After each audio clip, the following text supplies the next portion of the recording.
छत्तीसगढ़ का अंधेरा कुछ अलग ही होता है।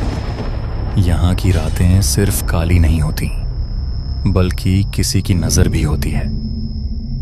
उस रात रायगढ़ से रायपुर जा रही एक प्राइवेट मिनी बस अपने रास्ते पर अकेली थी। घड़ी में रात के 12:35 हो रहे थे। ड्राइवर की सीट पर रविंद्र काका बैठे थे।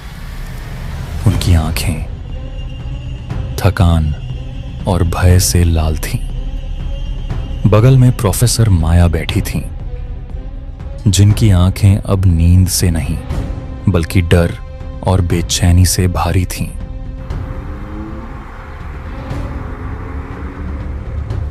काका, हम रास्ते में तो सही जा रहे हैं ना? फोन पर भी कुछ सिग्नल नहीं आ रहा। हाँ मैडम, इस इलाके में नेटवर्क नहीं होता है।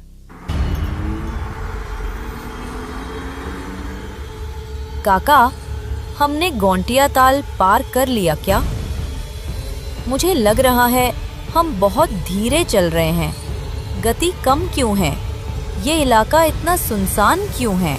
मैडम, गोंटिया ताल सिर्फ पानी नहीं है, ये एक दुखद घटना का नाम है। 30 साल पहले यहाँ के गोंटिया की इकलौती बेटी, उसे धोखा देकर यही ताल में डुबो दिया गया था और उसे अभी तक शांति नहीं मिली। वही आत्मा परेतीन बन जाता है क्या काका? क्या वो सच में रूप बदल कर आती है?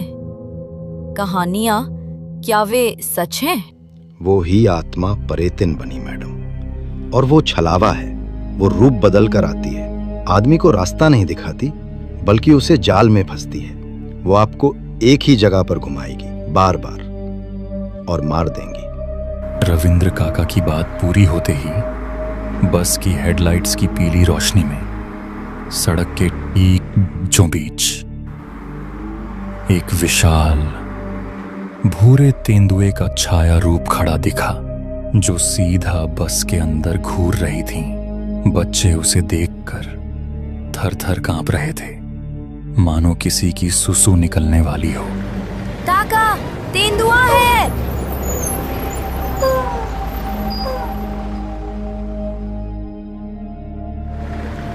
रविंद्र काका ने घबराकर इंजन चालू करने की कोशिश की, लेकिन इंजन चालू नहीं हुआ। उन्होंने दूसरी बार कोशिश की, इस बार भी कुछ नहीं हुआ। स्टीयरिंग व्हील उनके हाथों में कांपने लगा। अरे, बस की इंजन चालू ही नहीं हो रहा है। सड़क के किनारे एक जंग लगा हुआ मील का पत्थर था। उस पर लिखा था रायपुर 120 किलोमीटर। उसके नीचे किसी ने मानव हड्डियों से एक टूटा हुआ पुराना माला टांग रखा था। बस ने धीरे से उसे पार कर लिया।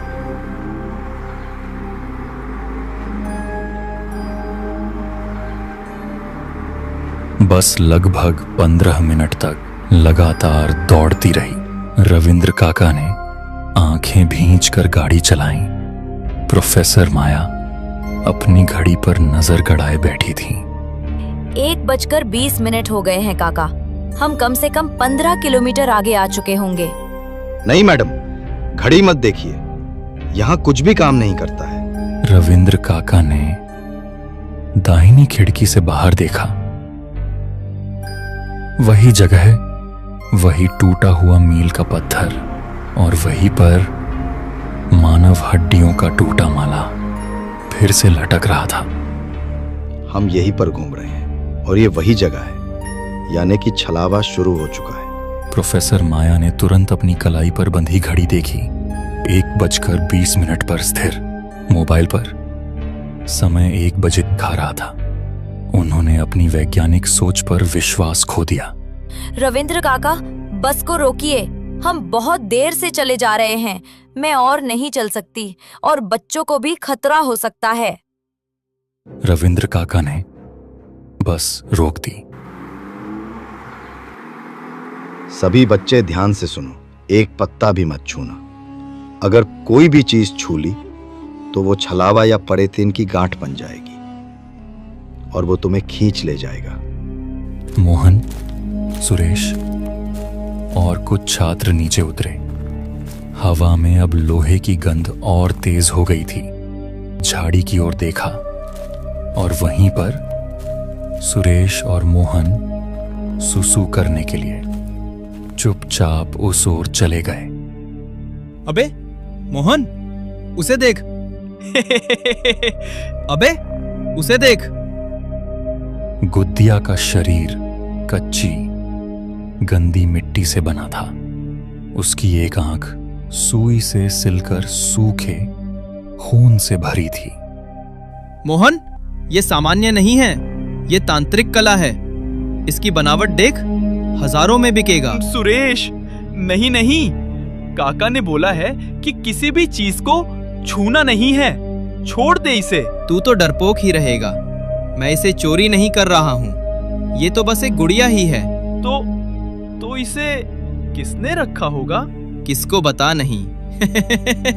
बाबा टिल्लू ने। सभी लोग आ गए? हाँ, सभी लोग आ गए। रविंद्र काका ने बाहर देखा। उसी जगह पर टूटा मील का पत्थर और हड्डियों का माला। बस अब वही रास्ता बार बार तय कर रही थी। हर 15 मिनट पर समय शून्य हो जाता था। प्रोफेसर माया ने खिड़की से बाहर देखा। सड़क के किनारे एक बस स्टॉप था। वहां एक औरत खड़ी थी और चेहरे पर मेकअप लगाए हुए और होंठों पर लाल लिपस्टिक लगाई हुई और मुस्कुरा रही थी। बस स्टॉप पर रसियन क्या कर रही है? उस औरत ने बस को देखकर लिफ्ट के लिए हाथ उठाया। काका रोको, हम मानवता नहीं छोड़ सकते। बस उस महिला के शरीर के आर पार गुजर गई। पीछे कोई तेज गति से बस का पीछा कर रहा था। रविंद्र काका ने बस को 120 किलोमीटर प्रति घंटे की रफ्तार से दौड़ा दिया, लेकिन उनका ध्यान अब सड़क पर नहीं था, बल्कि उनकी नजरें पीछे के शीशे में थीं। प्रोफेसर माया ने धीरे से पीछे देखा।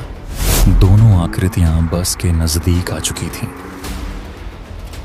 रविंद्र काका ने अंतिम बल लगाकर बस को सड़क के किनारे तेजी से मोड़ता बस जंगल में घुस गई और एक विशाल पेड़ से टकराई।